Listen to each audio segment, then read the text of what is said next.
विद्युतीय घट्टको आविष्कार गरेर देशका विभिन्न जिल्लाहरूमा धमाधम बिक्री वितरण गर्दै आएका एक 33 वर्षीय युवक जोसँग हामी आज कुराकानी गर्नको लागि र उहाँको यो पसलको केही जानकारीहरू दिनको लागि सल्यान जिल्लाको बनगाडको पिण्डे नगरपालिका वडा नम्बर 1 सल्ली बजारमा आएका छौँ। देख्न सक्नुहुन्छ अगाडि र यस विद्युतीय घट्टमा के कस्ता सामानहरू प्रयोग गरिन्छ, कसैले खरिद गर्न चाहेमा कति लागतमा खरिद गर्न सकिन्छ भन्ने विषयमा केही कुराकानीहरू गर्दैछौँ। भिडियोलाई अन्तिमसम्म हेरेर साथ दिनुहोला। सर नमस्कार। हजुरको शुभ नाम? मेरो घनश्याम केसी। घनश्याम केसी हुनुहुन्छ। हजुर। अहिले उमेर कति भयो हजुरको? मेरो अहिले 33 वर्ष भयो। 33 वर्षको हुनुभयो। हजुर। भनेपछि अहिले यो फलामहरूको काम गरिरहनु भएको रहेछ। हजुर। यो काममा हात हालेको कति वर्ष भयो टोटल? ल हाम्रो 9-10 वर्ष नै भयो। 9-10 वर्षदेखि यो फलामको कामहरूमा चाहिँ यहाँ वेल्डिङको कामहरू गरिरहनु भएको थियो भने अहिले यो जुन यो विद्युतीय घट्ट तपाईँले बनाउनु भएको छ, आविष्कार गर्नु भएको छ भन्नुभयो आफैले नै। हजुर। जस्तो कि यो अहिले बनाउन थालेको कति भयो हजुरको? हाम्रो लगभग 3 देखि 4 वर्ष भयो। 3 देखि 4 वर्ष पुगिसक्यो यो। हजुर। बिक्री वितरण यहाँदेखि कहाँ जान्छ यो विद्युतीय घट्ट? हाम्रो यो यता पश्चिम दार्चुला बैतडी बजाङदेखि पूर्वको अहिले हामीले ओखलढुङ्गा अनि सिन्धुपाल्चोक, काठमाडौँ, भक्तपुर अनि नुवाकोटतिर पोखरा त्यहाँसम्म पठाइसकेको छ। भनेपछि तपाईँले आविष्कार गर्नुभयो। भनेपछि तपाईँले यो फलामको काम गर्दै गर्दाखेरि यो कसरी यो आविष्कार गर्न पुग्नुभयो, यो कहानीहरू हजुरको यो सुरुदेखि भन्नु पर्यो। अब हाम्रो त पहिले हाम्रो पसलको नाम कालिका कृषि अनुसन्धान इन्जिनियरिङ उद्योग नै हो होइन। हामीले चाहिँ अलिकति अनुसन्धान अलि बढी गर्छौँ, अनुसन्धान गर्ने काम पनि गर्दै जाने होइन। जता सक्सेस हुन्छ त्यसैलाई नै हामीले मेन प्राथमिकता दिन्छौँ।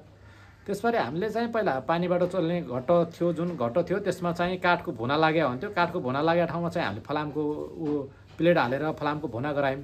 त्यसमा पनि अब मैले चाहिँ नेपालगञ्ज र चितवनसँग प्रतिस्पर्धा गर्ने भएको कारणले गर्दामा पछि हामीले चाहिँ त्यसमा डबल ब्यारिङ लाग्ने गराएको थिएँ मैले। जो काठको हुन्थ्यो पहिला त्यसमा चाहिँ फलामको भुना ल्याएर चाहिँ हजुरहरूले बिक्री गर्नुहुन्थ्यो र जस्तो कि यो जलवायु परिवर्तनको कारणले गर्दा खोला नालाहरूमा पानीहरू पर्याप्त मात्रामा नभएको कारणले गर्दा घट्टहरू लोप हुँदै गए। त्यसपछि तपाईँले चाहिँ अब त्यो व्यापार चाहिँ मेरो चौपट भयो भन्ने हिसाबले चाहिँ दिमाग लगाएर अब कस्तो गर्ने त भन्ने आइडियामा चाहिँ यो विद्युतीय घट्ट निर्माण गर्नुभएको हो। त्यही हो कुराकानी। हजुर। विद्युतीय घट्ट निर्माण गर्दै गऱ्यौँ। अब अहिलेसम्म हामीले चाहिँ अब धेरै ठाउँ पठाइसकेका छौँ। अहिले पनि हामीले तत्कालै हेर्नुहुन्छ 55वटा जति हामीले उत्पादन गरिरहेछौँ। 55-20 तयारी भइसकेको छ। अब हाम्रो कुनै पेन्टा हान्नु बाँकी छ भनेपछि कुनै चाहिँ हामीले पेन्टा हानेको सामानहरू फिटिङ गर्दै पठाउँदै गरिरहेछौँ। अहिले चाहिँ हाम्रो अब यसमा पछिल्लो चरणमा यो आवश्यकता अनुसार र समयको माग अनुसार चाहिँ यसको आवश्यक छ भन्ने चाहिँ लागेर चाहिँ हामीले बिजुली घट्टको उत्पादन गरेको अनि अनुसन्धान गरियो। अहिले चाहिँ अनुसन्धान गरे लगतै हाम्रो चाहिँ राम्रो मार्केट लिइरहेको छ। अब हामीले दार्चुला बैतडी बजाङतिर अनि तपाईँको हुम्लाको त्यस्तै सिस्ने गाउँपालिकाहरूको कतिपय डोल्पाको त अनुदानको कार्यक्रम पनि छ।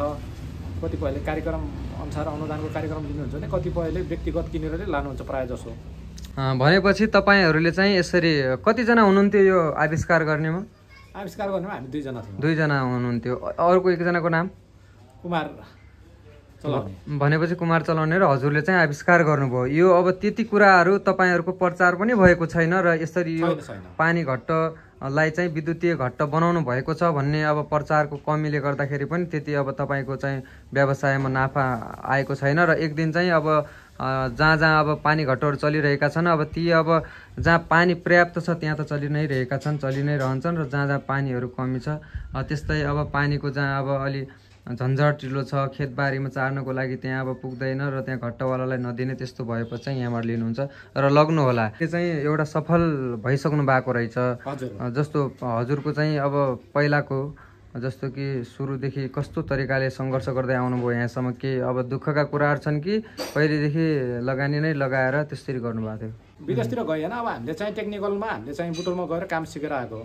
काम सिकेर आइसकेपछि अब आफूले अरूकामा 2-4 वर्ष जागिर गर्यो, 4 वर्ष जति अरूकोमा जागिर गरेर भएको पछि आफैले यो पसल खोलियो। कति आम्दानी गर्नुहुन्छ वर्षमा? 12-15 लाख रुपियाँ चाहिँ बच्छ। 12-15 लाख रुपियाँ बच्छ। हजुर। भनेपछि राम्रै भइरहेको छ। र यो पानी घट्टको यो सबै सम्पूर्ण सामानहरू तपाईँको फिट गर्नेसम्म कति लागत लाग्ने भयो यसमा? यो छ विद्युतबाट चल्ने सामानलाई चाहिँ यो बिजुलीबाट चल्नेलाई चाहिँ हाम्रो जहाँतसहित लगेपछि 1,40,000 पर्छ।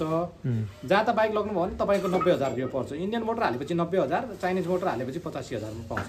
85,000 मा चाहिँ जाँतो बिना दिनुहुन्छ भने जाँतो सहित 1,30,000 40,000 1,30,000 40,000 मा चाहिँ कोहीले अब कोही ठुलो खोज्छ, 3 फेसको खोज्छ भने कसैले सिंगल फेस रोजगारको माध्यमहरू भन्ने भयो। जस्तो कि यसले कसरी अब यो दिनमा कति घण्टा चलाउन मिल्ने त्यस्तो हुन्छ कि कन्टिन्यू 12 घण्टामा 1 घण्टा रेस्ट दिनुपर्छ। अनि यो चाहिँ 1 घण्टामा लगभग 1 घण्टामा 10 देखि 12-15 पातीसम्म सिंगल फेसले पिसेको छ भने 3 फेसले चाहिँ 18 पाती गहुँ पिस्न सफल भएको छ।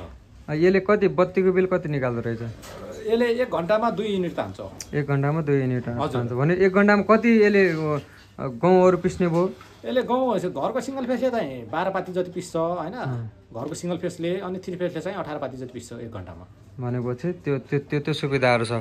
यहाँ यो नजिकै अब यो बनगाडको पनि नगरपालिका, त्यसै गरी पारी यो सुर्खेत जिल्लाको सिम्ता गाउँपालिकामा कति ठाउँहरूमा तपाईँको यो घट्ट गयो यहाँदेखि?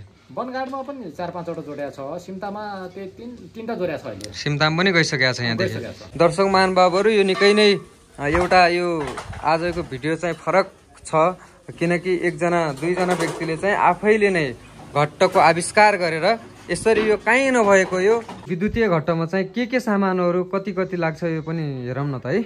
ल यसमा चाहिँ हाम्रो पहिला चाहिँ यो सापोर्ट पुरै रेडी भयो हैन। यति हामीले मेसिनहरू सबै यहाँबाट चलाएर पठाउँछौँ उता बाहिर। यो एउटा मोटर भयो, त्यसपछि यो मोटरमा चाहिँ 2वटा यो बेल्ट लाग्दो रहेछ। हजुर, अनि बेल्ट यो पुल्ली, त्यो पुल्ली भन्छ यसलाई, पुल्ली। अनि यो काइयो हैन, यसैमा लाग्ने यो चाहिँ हाम्रो उठाउने बसाउने मुटु मसिनो गराउने। अनि यो चाहिँ हाम्रो पिठो बाहिर खस्ने हैन। अनि त्यसपछि हामीले अब चलाइसकेपछि अनि अन गर्ने मोटर लाग्छ। त्यसपछि हाम्रो एउटा यो कलाइ पनि लाग्छ। कलाइ लाग्छ।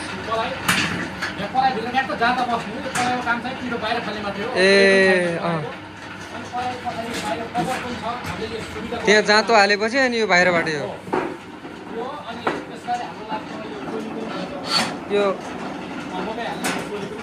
जुन माथि भनेपछि यो टोली।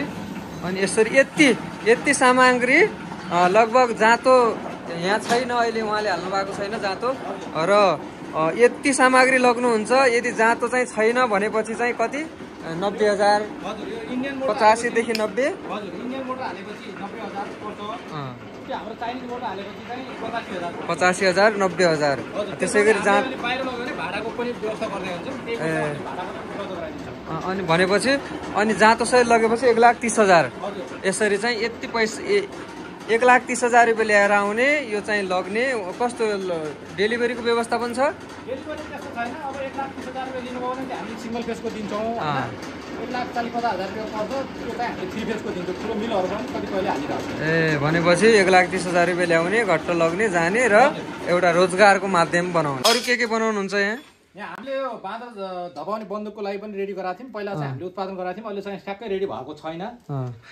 यो बाँदर भगाउने बन्दुक त यो तपाईँहरूको आविष्कार होइन? न, यो पनि नेपालको पहिलो आविष्कार हो। तपाईँहरूले हो यो पनि? यो आविष्कार चाहिँ मैले नै आफै गरेको।